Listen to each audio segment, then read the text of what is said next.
Je voudrais du soleil vert, des dentelles et des théâtres, des photos de bord de mer, dans mon jardin d'hiver. Je voudrais de la lumière, comme en Nouvelle-Angleterre. Je veux changer d'atmosphère, dans mon jardin d'hiver. Ma fleur, sous la pluie de novembre, tes mains qui courent, je n'en peux plus de t'attendre. Les années passent, qu'il est loin, là je tombe. Nul ne peut nous entendre. Je voudrais du Fred Astaire, revoir un latte. What are the signals that that's gotten out of hand? That there's something rotten in Denmark? That's an interesting question, Senator, and I think it's an important one, but it's not one that I think I have a great answer to. Well, let me propose one thought to you, which is that the Supreme Court, at least, should fix its rules on who the amici are who turn up and require some disclosure of who's really behind them. The only thing the Supreme Court requires is to disclose who paid for the brief. The brief itself is not a very big expense. And so very powerful interests can come in behind an amicus group that has a lovely name like Citizens for Peace and Prosperity and Puppies, and nobody knows who's really in interest. So that would be one thing that I think would be a concern. Another thing that would be a concern, I would think, would be when you see these special interest groups rushing out trying to lose cases in order to get before a friendly court. It really seems improbable as somebody who has actually tried cases and who's been around courtrooms a lot and who's seen a lot of litigation, a lot of great litigators. I have never seen anybody once try to lose a legitimate case. So in the wake of Justice Alito's signaling about what then became Friedrichs and Janus, to see these groups rush out and ask the court to rule against them so they can get hot foot up to the Supreme Court where they expect a good outcome, to me that there's just something that doesn't seem right about that. That seems to me a little bit like faux litigation, that there's something else going on other than real parties having real arguments and the Supreme Court ultimately settling properly prepared real disputes. Do you have any concern about the optics of people rushing to lose cases below to come before what they think is a friendly Supreme Court? Does that seem just a little bit odd?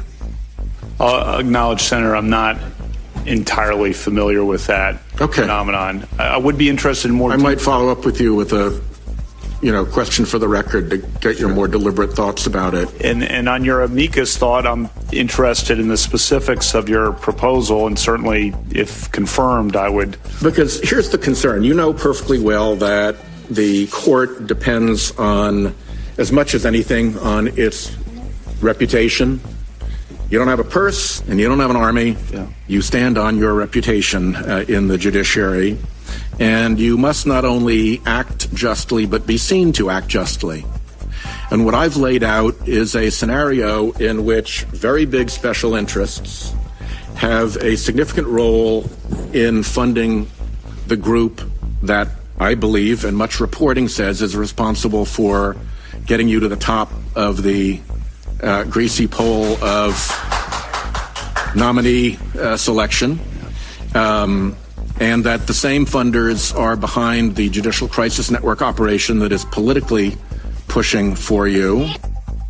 That some portion of the Supreme Court's docket is made up of strategic cases rather than real litigation in which somebody has gone out to find an appropriate plaintiff hire the client, bring them in, and by the way, when they're done with them, they fire the client rather unceremoniously, in my experience. And then when the proper case comes up, you see this flood of special interest amici with terrible transparency into who is behind them. In one case, we tracked one of these big funding groups behind 11 different amicus briefs in the same Supreme Court case. So the whole amicus thing begins to have a really rank odor to it. And then at the end of the day, where things really start to go haywire, in my view, is when you go back to those 5-4 decisions that I talked about yesterday, which I think is the most heartbreaking thing that I experience in my political life. I used to argue in front of appellate courts. It was what I did. Not at your level, but I've been in front of the First Circuit a lot. I've been in front of the Supreme Court once. I've been in front of the Rhode Island Supreme Court more than I can remember. I kind of thought that I was a reasonably good appellate lawyer. And the idea that our Supreme Court is deciding as many as 80 cases under Justice Roberts on a pure partisan divide, I think that has a real signaling problem. And I hope that you'll at least consider that that's something that the court needs to cure rather than make worse in order to continue having its credibility.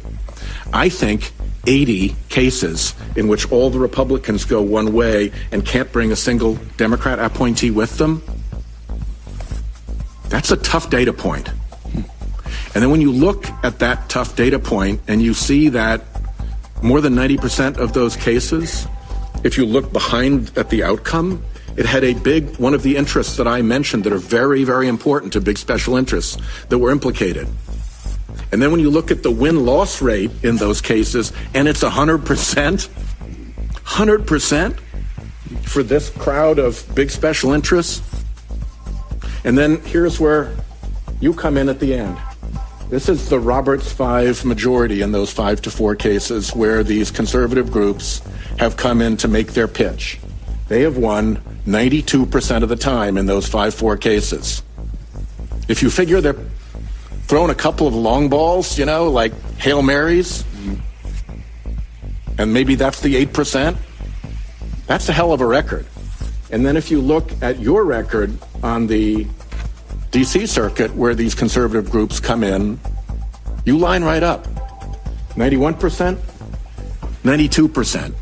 And I think when you put the whole saga together, from the big special interests lurking behind the Federalist Society to the big special interest funding the Judicial Crisis Network to the big special interests behind the Pacific Law Foundation and the Washington Law Foundation and this little array of, I would say, strategic litigators who are funded by corporate interests and right-wing interests. And then these amici who we don't know who's behind them. And then you see this result. That's a tableau that is an alarming one, I think, for the court. And I would urge you to think hard about whether that's the direction you'd want to continue to go as an associate justice of that court. Because at some point, those numbers catch up with you. At some point, as I said yesterday, pattern is evidence of bias. It is Thursday, the 6th of September of 2018, and you are in West Coast Cookbook and Speakeasy. I am your chef de cuisine, Justice Putnam, and our daily special is Metro Shrimp and Grits Thursdays. A little bit of jambalaya, a little bit of spice in your life. Yeah, let's spice it up, because things are getting a little dicey. Yeah, oh my God, Kim Jong-un is complimenting Trump. Trump is accepting the compliment and giving compliments back. You got somebody in the cabinet, apparently, anonymous op-ed writer, basically saying, look, it wasn't the French resistance or the resistance from the Allied forces that stopped Nazism. It was the resistance inside Nazism that stopped it, okay? They are the heroes. No, they're joining the bandwagon now because the Vichy have finally realized the monster is bigger than us. We thought we could ride the tail of the dragon. And now the dragon is turned on its own tail, and they will do that. So they're afraid, very afraid. Yeah, well, I could care less about who the op-ed writer is. I'll be entertained by the whole spectacle of it. The idea of this is what bothers me. Because isn't our democracy, isn't this whole great experiment really held upon the gossamer threads of an idea itself? See, this is the dilemma that we are in, okay? Because we could look at this resistance inside that administration as being a good thing. They've come to their senses. And then we find out they knew about this all along. And they're so craven and opportunistic that they thought they could get judgeships, tax cuts, destroy Medicare and Social Security. And they were going to drive this semi of nitroglycerin up the mountainside that wasn't even paved. No, they're opportunists. They're craven. And now they are suffering the damage they wrought. All right. Well, there's much more else going on. Let me just mention this real quickly about the Kavanaugh hearing and Whitehouse hitting Kavanaugh hard on dark money. All these 5-4 decisions always end up as a direct result of corporate money buying Supreme Court outcomes. And, okay, well, I'll look into it. Yeah, you will. You're a part of it. And what is it about interrupting Kamala Harris, Mike Lee? Or anybody. They all interrupt Kamala Harris. And, look, you don't want to get the Kamala Harris smirk, okay? There's some depth of thinking going on behind that Mona Lisa smile of hers. She is not a former prosecutor. She's a prosecutor now. And she really honed in on Kavanaugh. And Kavanaugh couldn't answer the basic question. He has a great memory about everything, but can't remember if he spoke with Mueller about, or spoke in his law firm about Mueller and, how to keep him at bay so these opportunistic, craven monsters can ride the tail of the dragon. Or, as I like to put it, the white nationalist neo-Nazi shit train. And now the shit train stinks, and they are afraid. What else is on the menu today? Oh my God. Oh yeah, okay. I referenced the least appetizing aspect of living, and now we're going to talk about what's on the rest of the menu. Well, it is West Coast Cookbook and Speakeasy, a salon. Well, on the rest of the menu, a pair of suspected Russian spies are charged in the Skripal poisoning case in Britain. Yeah, they're catching them. A Virginia GOP congressman's attempt to rig his election backfires in court, as well it should. At least for now, until the whole Federalist Society takes over the whole court system. And they're almost there. And Trump's newest hire to oversee emerging technologies at the National Security Council thinks peer-reviewed science is just like Nazi propaganda. Okay. And he's a theoretical physicist, too, and his theories are really out of the theoretical physical world. How else would he be a theoretical physicist? Well, after the break, we then move to the chef's table, where there is an alarming link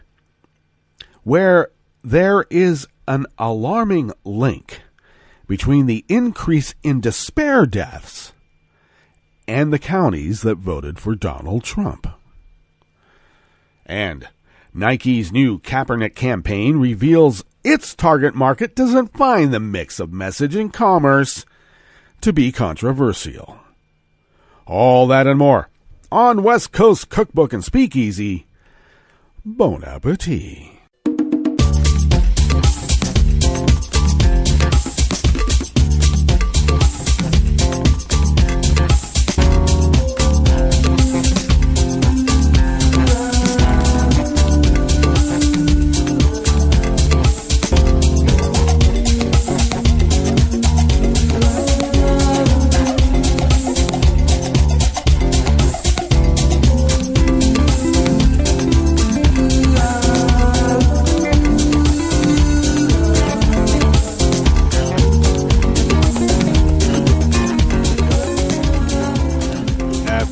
bottom of our new updated refreshing homepage at netrootsradio.com. Thank you, Tom, for all of that.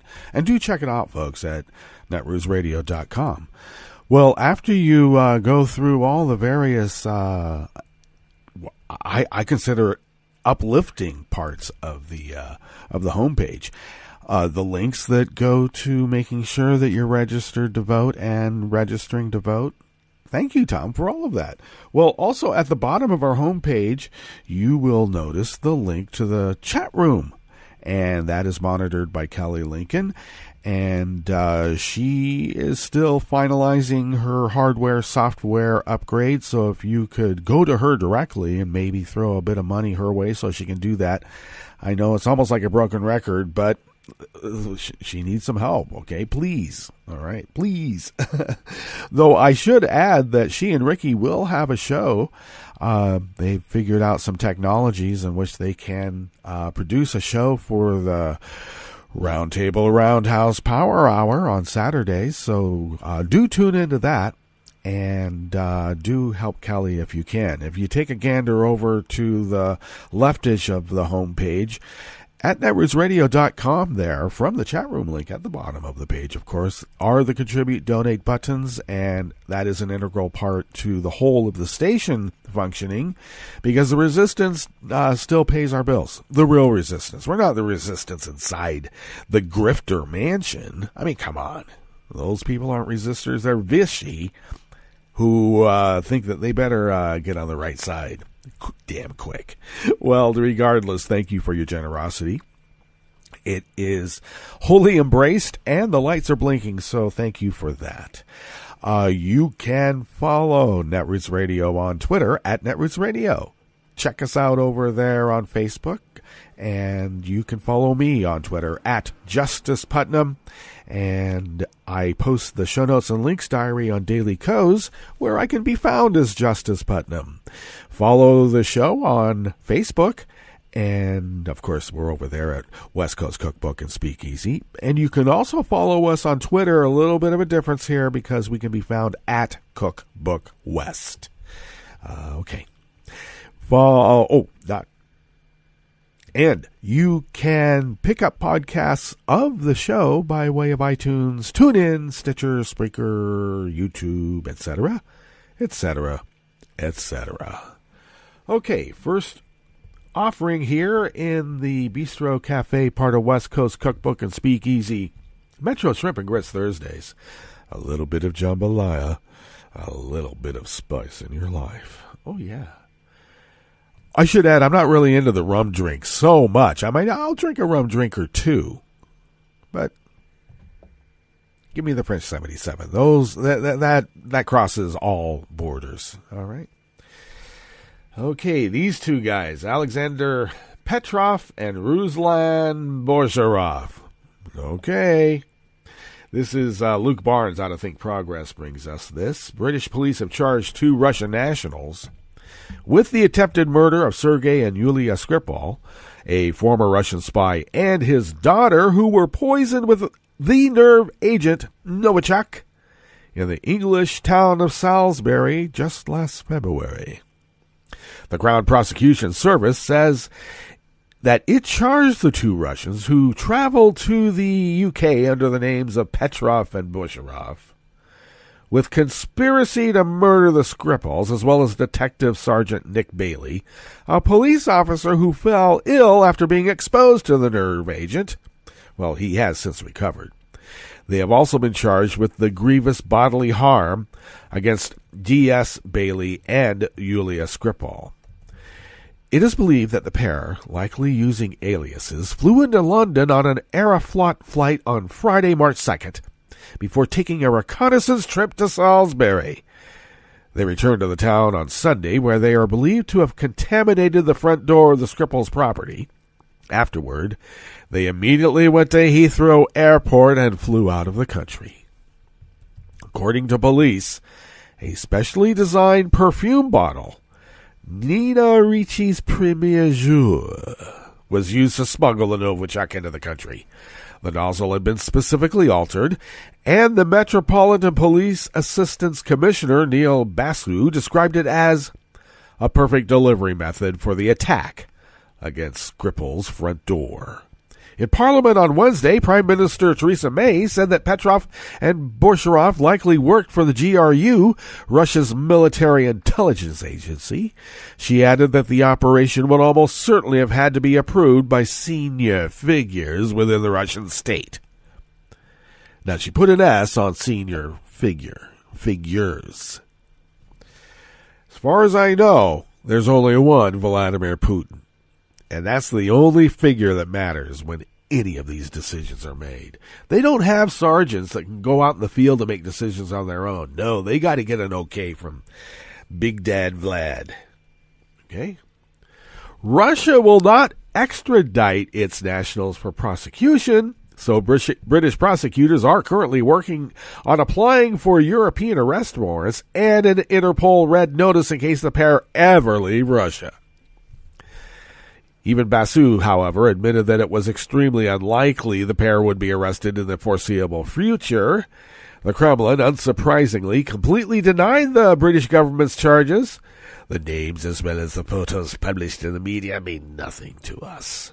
Maria Sakharova, for Russian Foreign Ministry spokeswoman, said on Wednesday, "We once again urge the UK to switch from public accusations and informational manipulations to practical interaction between law enforcement agencies." Come on, lady, speak English.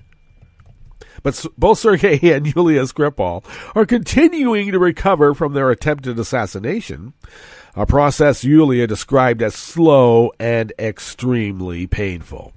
Police have not yet charged Petrov and Bolsharov with the murder of a British woman who died after being exposed to traces of the Novichok in July.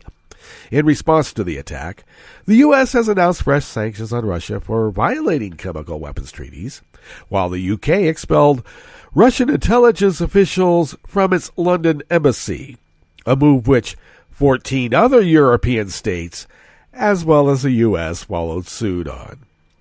But that was all before Trump met Vlad at Helsinki.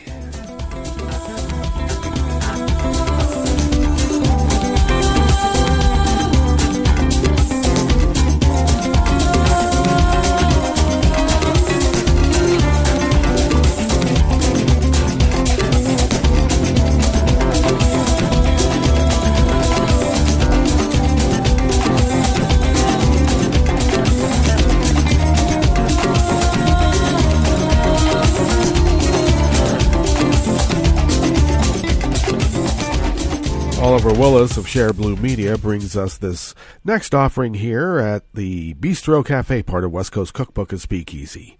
Staffers for Representative Scott Taylor of Virginia, a Republican of course, participated in what a circuit judge in Richmond, Virginia, characterized as forgery and out-and-out fraud. The staffers were attempting to put a third-party spoiler candidate on the ballot, apparently in the hopes that doing so would split the vote and help Taylor fend off his Democratic challenger in this fall's midterm election. But after an investigation of the matter, the judges ruled that the third-party candidate, Sean Brown, must be removed from the ballot. The scheme concocted to help Taylor has instead blown up in his face, and his campaign must now deal with the fallout from allegedly submitting forged signatures in support of Brown. During a court appearance yesterday, 5 current or former Taylor staffers refused to answer questions and invoked their Fifth Amendment right against self-incrimination when asked if Taylor directed them to engage in the alleged wrongdoing. The Democratic Party of Virginia submitted 41 affidavits from people who said their signatures had been falsified, while a handwriting expert said 146 of the 377 signatures submitted by Taylor's team appeared to be phonies. The congressional seat in question, located in Virginia's 2nd District, has been targeted by Democrats as part of their Red to Blue campaign. Now, in 2016, Taylor easily won his election by 23 points, while Trump won there by 4. Taylor has spent the last 2 years being a Trump apologist, a position which now seems more likely to hurt than help him. With his staffers caught trying to massage the results by installing a candidate to siphon off votes, it seems Taylor realized trouble might be coming. Now, he has the prospect of this activity, at best taken up on his behalf, or worse, directly ordered by him, hanging over his imperiled re-election race. These crooks and criminals think that the whole system is corrupt because they think they can manipulate it so easily. But didn't they get caught?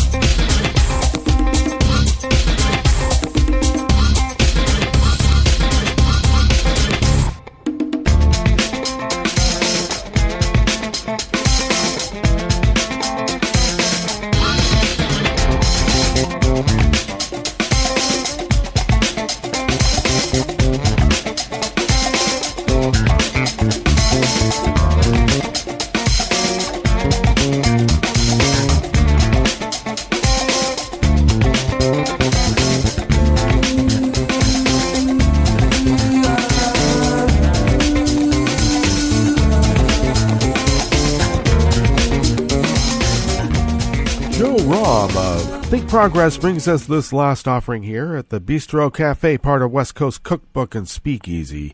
Metro Shrimp and Grits Thursdays. Donald Trump just appointed William Happer for the key job of Senior Director of Emerging Technologies at the National Security Council. But Happer literally believes that more carbon pollution would be a benefit to humanity, as he wrote in a widely mocked 2013 Wall Street Journal op-ed headlined, "In defense of carbon dioxide." So much for finding someone who understands that perhaps the most crucial emerging technologies for the security of America and all of humanity involve reducing carbon pollution.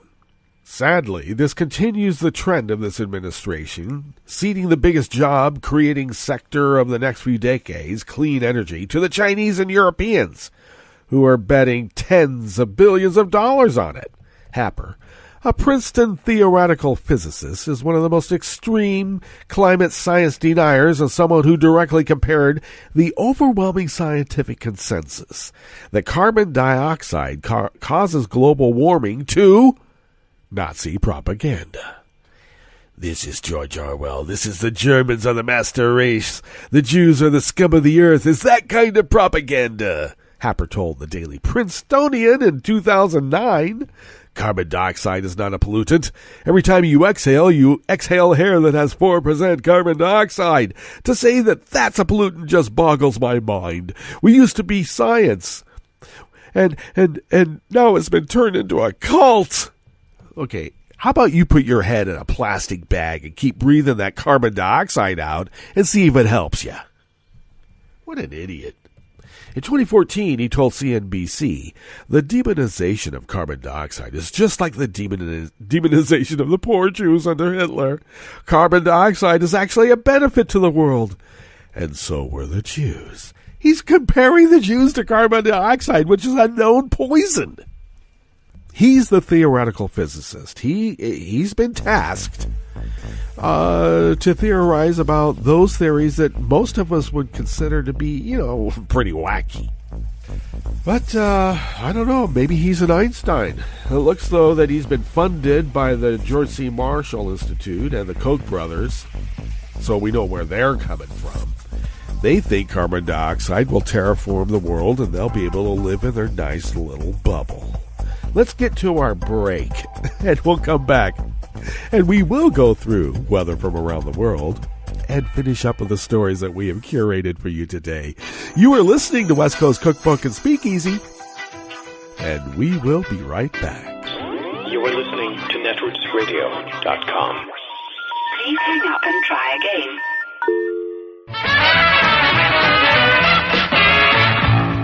From a point at sea to the circles of your mind, a new force is at work for planetary transformation.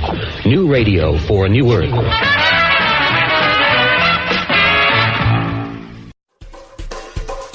This is Scientific American's 60-Second Science. I'm Jason Goldman. At about 7:30 p.m. on September 7, 2017, Hurricane Irma reached the Turks and Caicos Islands. By the next morning, a neighborhood called Blue Hill was gone. And on South Caicos Island, 75% of rooftops were obliterated. 2 weeks later, Hurricane Maria followed in Irma's destructive footsteps. And Harvard University biologist Colin Donahue happened to be there a few days before the hurricanes blew through. The Turks and Caicos Islands is home to a couple of different endemic species of lizard. That's lizards that are only found there. We were interested in one in particular called Anolis scriptus, the Turks and Caicos anole. The mission of that first expedition, before the two hurricanes, was to assay the lizard population in anticipation of a program to eradicate the islands of invasive rats, which threaten the lizards. This work included taking detailed measurements of the bodies of lizards that they trapped and then released. The researchers intended to return several years later, after the rats were gone, to reassess the lizards. But that plan changed. We realized after the hurricanes had come through that we had a really serendipitous opportunity to test this question of whether hurricanes can act as agents of natural selection on wild populations in their path. Now, this had never really been asked before because hurricanes are just really hard to predict. We just happened to be in the right place at the right time to have that baseline data. Which is why he and his team returned to the archipelago just 6 weeks after his first visit.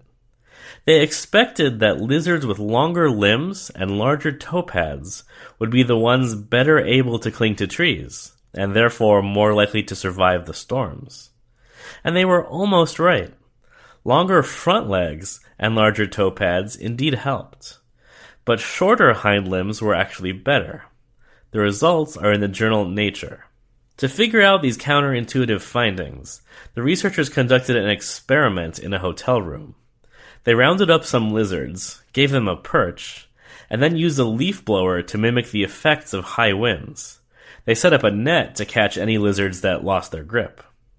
As the artificial wind blew, the lizards moved so the perch took most of the airflow. But their hind legs would stick out, and if those rear limbs stuck out too far, they acted as sails. Eventually, those back legs were blown off the perch, and the lizards were just holding on with their front two legs. And they could only hold on like that for so long as the wind speeds increased further and further until eventually they were blown off the perch and into the nets. So shorter back legs gave a survival advantage, a trait that might be passed on to the next lizard generation. Thanks for the minute. For Scientific American's 60-Second Science, I'm Jason Goldman. This program is presented by the Centers for Disease Control and Prevention. Hey kids and parents, it's back to school time. As you shop for school supplies and get ready for class, make sure you have emergency plans in place. Did you know that emergency preparedness plays a major role in school life? Throughout the year, schools actively prepare for natural disasters, outbreaks, and other emergency situations. Students and parents need to be aware and learn what to do during an emergency. Every family should build an emergency kit, make a family disaster plan, and be informed about events that could affect their community. Parents, take a few extra steps to help children be prepared. Make sure they know the full name, address, and phone numbers of parents or guardians. In our high-tech world of cell phones, memorizing emergency phone numbers is very important. Include a copy of this information in their backpack. Other items to keep in their backpack include water and non-perishable snacks, a pocket-sized first aid kit, a whistle to alert others for help, and a list of allergies, medical conditions, and medications. Make sure their school and teacher have a copy, too. Be familiar with different routes and ways to travel home, like walking, taking the bus, or riding home with another student who lives nearby. Establish a secret code word with your child and whoever takes them home from school to protect against an unauthorized person picking them up. This list is a great starting point to prepare your student for the upcoming school year. Customize these steps to fit your child's capabilities and needs. Ask school administrators and teachers about emergency preparedness plans so you know what steps they are taking to keep your child safe. Many schools have guidelines on how to shelter in place during natural disasters, how to secure classrooms during an emergency lockdown, and how to teach preparedness curriculum to students. Remember, emergency preparedness is important for everyone. Children who are prepared are more confident during stressful emergency situations. By following preparedness guidelines, parents, children, and school staff can improve their safety and peace of mind. For more information on school emergency preparedness, visit cdc.gov/children/schools. To learn more about disasters and emergency preparedness, follow @CDC Emergency on Twitter or visit emergency.cdc.gov. So, let's get prepared. Have a great school year. For the most accurate health information, visit www.cdc.gov or call 1-800-CDC-INFO. This program is presented by the Centers for Disease Control and Prevention.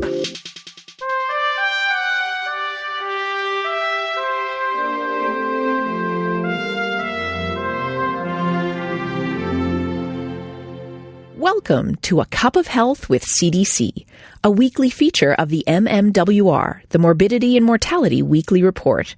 I'm your host, Dr. Kathleen Dooling. From a very young age, we're encouraged to eat fruits and vegetables. Unfortunately, many Americans are not getting the message.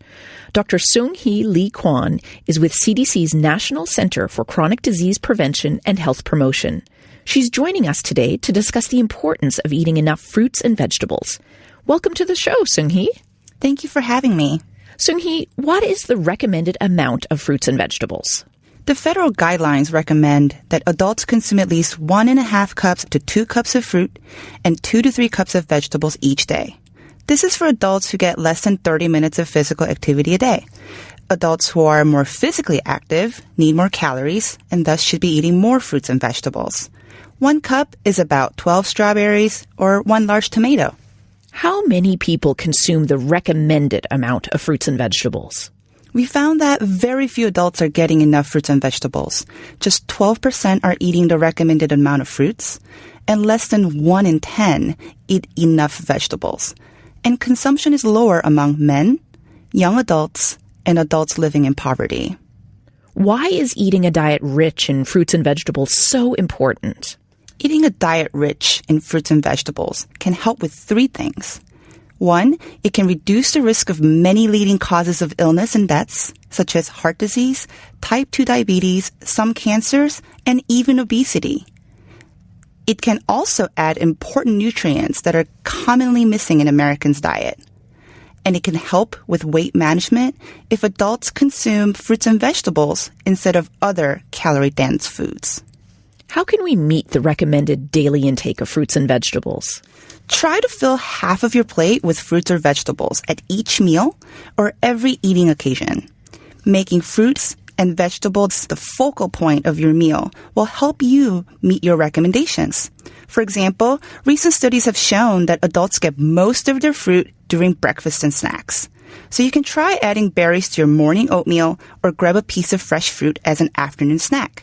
For vegetables, most adults eat them at dinner, so try adding more into your lunch by adding a side salad or packing a snack of baby carrots or grape tomatoes. Are canned or frozen products just as good as fresh?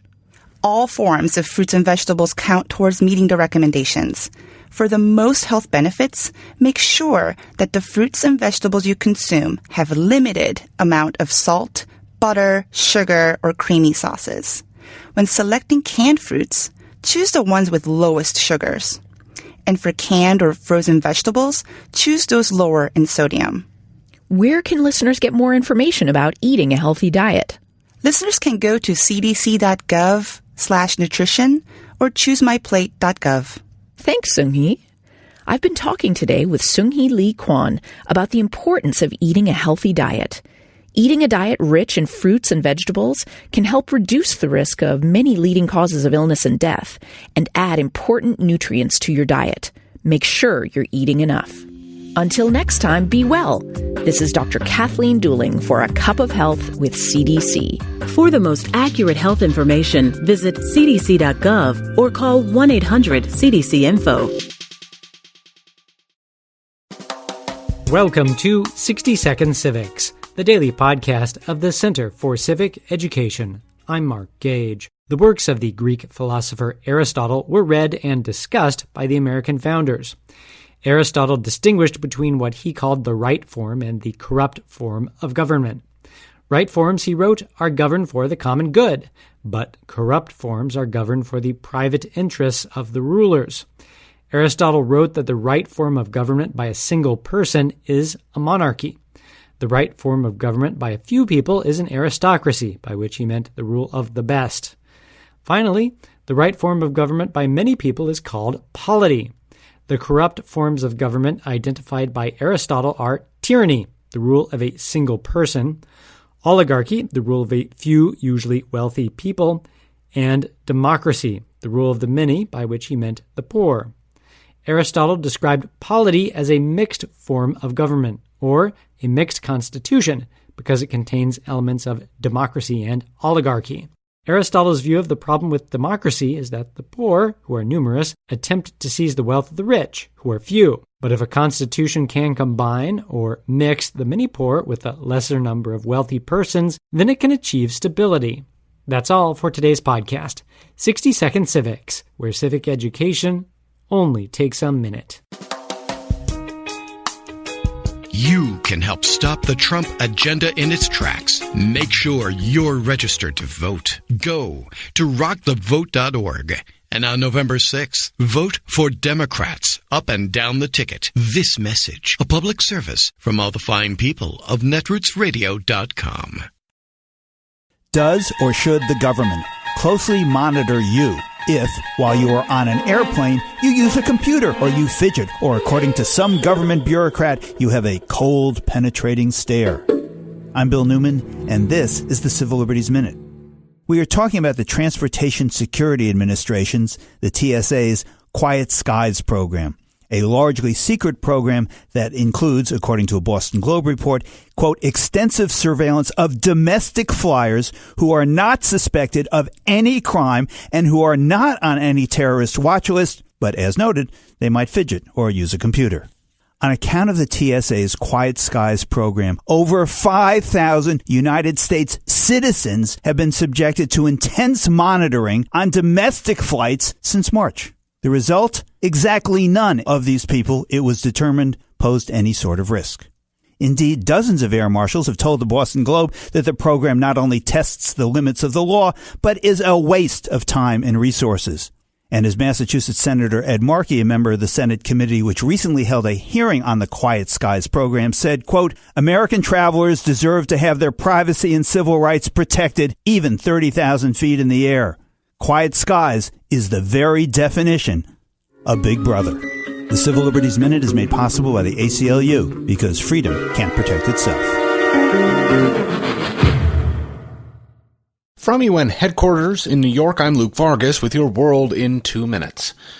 This broadcast is on holiday until September 10th, but instead of airing reruns, we've asked some go-to foreign policy experts what they'll be paying attention to in the weeks to come. Mary Lovely is a non-resident senior fellow at the Peterson Institute for International Economics and says more than 5 months after Republican lawmakers reported that President Trump had ordered economic advisors to consider ways the U.S. could rejoin the Trans-Pacific Partnership trade deal, there's really no news to speak of on that front. They really don't have anything to offer. You know, they've been saying that they want an improved TPP or sort of nondescript things that would have to change to make it palatable to the Trump administration. And that, I think, is just not going to happen. This administration has found it very difficult to make the kinds of requests that might reasonably lead to successful negotiations. We're seeing that very much with China, where they're saying, you know, just scrap your development policy. Don't do this. Don't do that. We don't have to invest anything in figuring out what policies you're actually using or how it's important to you or any of the other things that one would do before one entered into a a negotiation where you were hoping for success. And yet the TPP does live on with a new name and without the U.S. as a member, which to some Asian countries makes it a particularly attractive trade policy option. There are a number of countries that have signaled their intention to explore entering, including, I believe, South Korea. As the ball starts to roll, I think we'll see more countries joining in, especially given the background we're likely to see, which is continued trade conflict between the two largest trading countries in the world. The rest of the smaller countries will say, when the giants go after each other, this can't be good for us, therefore we need to band together. Luke Vargas, The United Nations.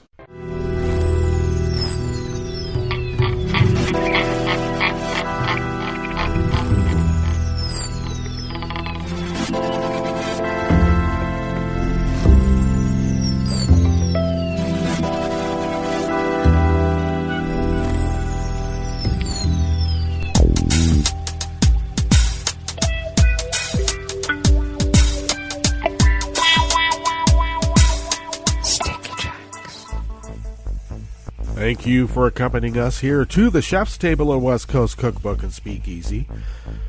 Metro Shrimp and Grits Thursdays. Well, we like to begin weather from around the world along the banks of the Rogue River in the Rogue River Valley of Southern Oregon on the west coast of the continental United States of America, where it is currently 55 degrees with a slated high of about 91, 92. So we'll call it low 90s today. And we will then have an overnight low tonight in the upper 50s. Currently, winds are out of the south-southwest about 1 mile per hour.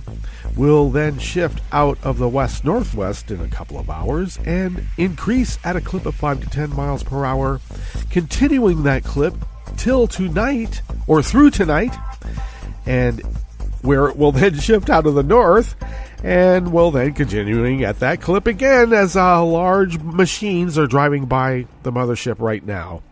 And the winds will shift tomorrow morning out of the north-northwest. Looks like we'll have a little bit lower temperature tomorrow, upper 80s.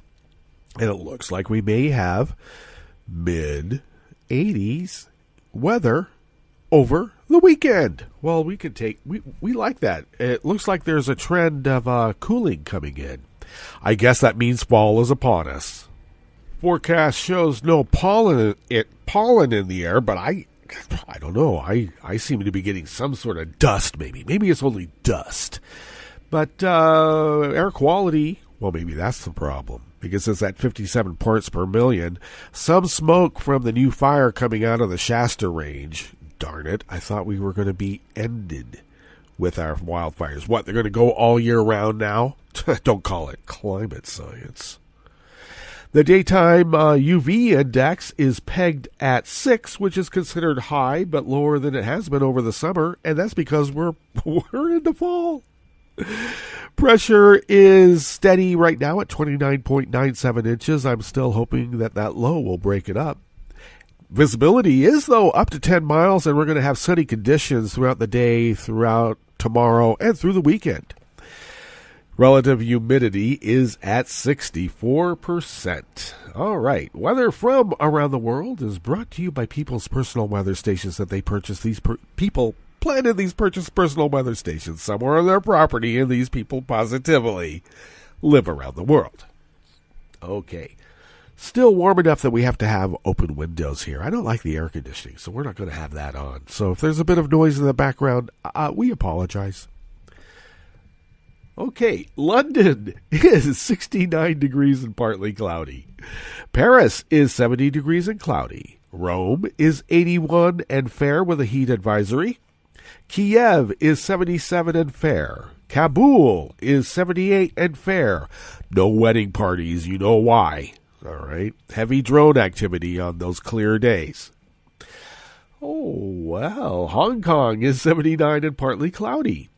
Tokyo is 80 degrees and mostly cloudy. Sydney, Australia is 60 degrees with rain. San Francisco, California is 55 degrees and cloudy. And New York is 85 degrees Fahrenheit. sunny with a continuing heat advisory. Stay cool, New York. And that is weather from around the world, brought to you by people's personal weather stations that they purchase. These people planted these purchased personal weather stations somewhere on their property, and these people positively live around the world.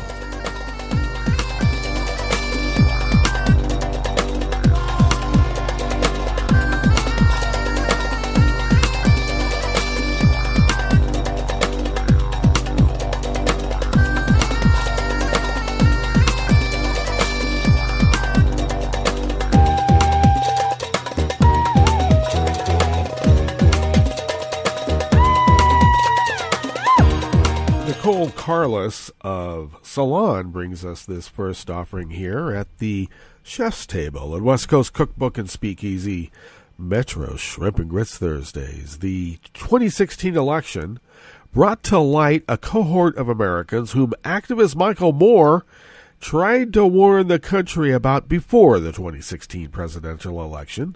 From Green Bay to Pittsburgh, this, my friends, is the middle of England. Broken, depressed, struggling, the smokestack strewn across the countryside with the carcass of what we used to call the middle class, Moore wrote in his viral article, 5 Reasons Why Trump Will Win, which compared middle America to Brexit. A new analysis by researchers at Columbia University, published in the Journal of General Internal Medicine this week, has corroborated Moore's theory about the men and women previous politicians have seemingly left behind. According to the study, there is an alarming link between an increase in despair deaths, a term which describes deaths caused by drug overdoses, alcohol, or suicide, and counties that voted for Trump. In other words, those who have been left behind, the ones who voted for Trump because they presumably thought his presidency would improve their quality of life, are enduring higher despair death rates. Although life expectancy is increasing in many parts of the country, especially in urban areas, we're not seeing nearly the same gains in rural and middle America. We shouldn't underestimate the degree to which some portions of the country have been left behind in terms of their health, said study leader Lee Goldman, chief executive of Columbia University's Irving Medical Center, in a press release this week. And it's not surprising the health disparities correspond with voting behavior. The study started when Dr. Goldman and his team of researchers hypothesized that changes in health outlook may have impacted the outcome of the 2016 presidential election. To test this hypothesis, they used data from America's 3,112 counties to observe changes in presidential voting and death rates. The results concluded counties that had a net percentage increase of those who voted for the winning 2016 candidate had a 15% higher 2015 age-adjusted death rate than those counties with a net increase in Democratic voters. The rise in deaths caused by alcohol, drugs, and suicide was 2.5 times higher in 2016 in those counties, too. It is commonly argued that Trump won by receiving more votes from people who have been left behind economically, especially older, less educated, and less urban white voters. Based on our data, Goldman said, we can also say that changes in life expectancy were an independent factor in voting choices.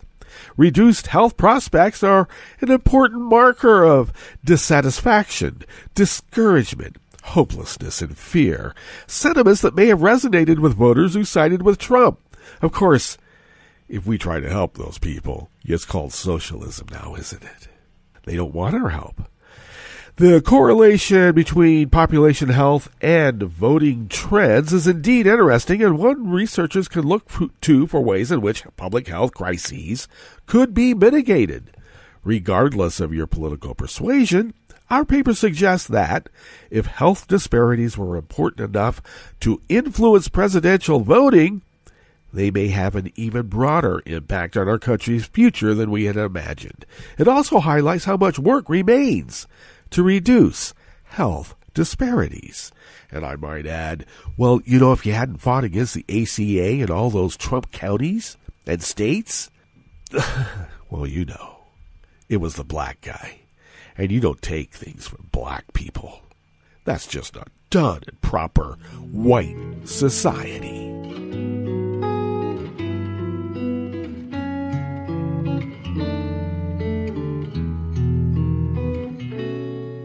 Je te donne ce mon amour pour la vie entière.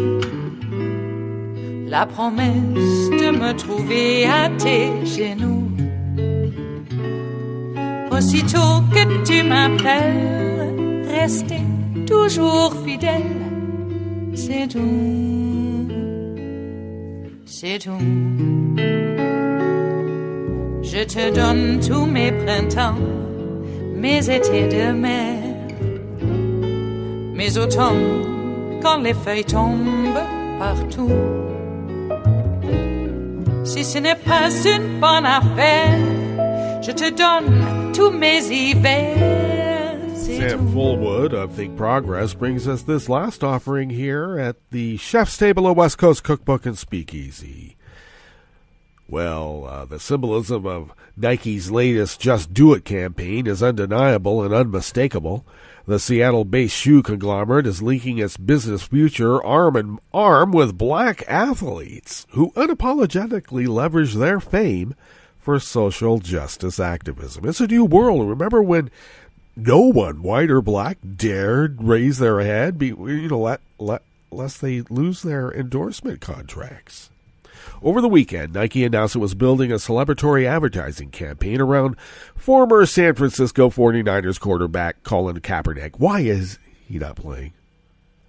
Well, he hasn't played in a professional football game since 2016 and is currently suing NFL owners for what he claims is an act of collusion to keep him from playing in the league. Well, thanks, Sam Fullwood III, but it's not apparent. Okay? Just a little overt, actually. After Kaepernick announced the ad campaign on his Twitter account, ESPN's Darren Ruffle confirmed that Nike, which put Kaepernick on its endorsement team in 2011 and kept him under contract ever since, was building a fresh set of advertisements featuring the Just Do It tagline and a message that says, believe in something, even if it means sacrificing everything. And maybe this is a sentiment within the company, because I've been hearing from employees that I know that work for Nike in various capacities who say they actually believe that they can forego the MAGA hatters in toto, and they don't need their business. They have enough without the MAGA hatters buying any of their wares. By tapping Kaepernick, Nike is offering a clear statement supporting the controversial athlete and his efforts to draw attention to racial injustice, specifically police brutality, directed primarily at African Americans. Obviously, the company's executives believe that sharing the spotlight with Kaepernick is good for business. And that's indeed what they have determined. And we'll see how it works out. I'm not a big fan of Nike because, well, they have, slave shops and, things like that. So, but making a stand, and this is a real stand against the current administration. We know that. Okay, we'll see how it works out. Well, we're going to visit with you tomorrow for Blue Moon Spirits Fridays. Netroots Radio continues on with more breaking news, and I bet Kamala Harris has Brett Kavanaugh backed right up into a corner. But will it matter? Lindsey Graham has some compromat on him. Doesn't he? All right. Do stay tuned to Netroots Radio 24/7, 365. And we will visit with you tomorrow in West Coast Cookbook and Speakeasy. Bon appetit.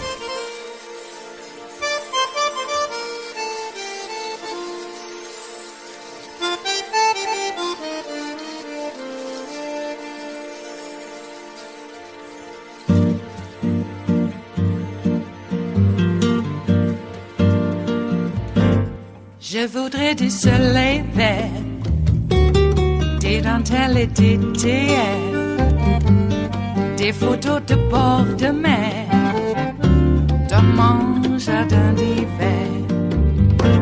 Je voudrais de la lumière, comme en Nouvelle-Angleterre. Je Je veux changer d'atmosphère dans mon jardin d'hiver. Ma robe à fleurs sous la pluie de novembre. Tes mains qui courent, je n'en peux plus de t'attendre. Les années passent, qu'il est loin, là je tombe. Nul ne peut nous entendre. Je voudrais du Fred Astaire, revoir un latte Goël. Je voudrais toujours te plaire dans mon jardin d'hiver. Je veux déjeuner par terre comme au long de golfe clair. T'embrasser les yeux ouverts dans mon jardin d'hiver. Ma robe à fleurs sous la pluie de novembre. Tes mains qui courent, je n'en peux plus de t'attendre. Les années passent, il est loin, là je tombe. Nul ne peut nous entendre. Ba-da-da-dum-di-da-dum. Ba-da-da-dum-di-da-dum. Ba-da-da-dum-di-da-dum. Dans mon jardin d'hiver. Ba-da-da-dum-di-da-dum. Ba-da-da-dum-di-da-dum. Ba-da-da-dum-di-da-dum. Dans mon jardin d'hiver. Dans mon jardin d'hiver. Dans mon jardin d'hiver.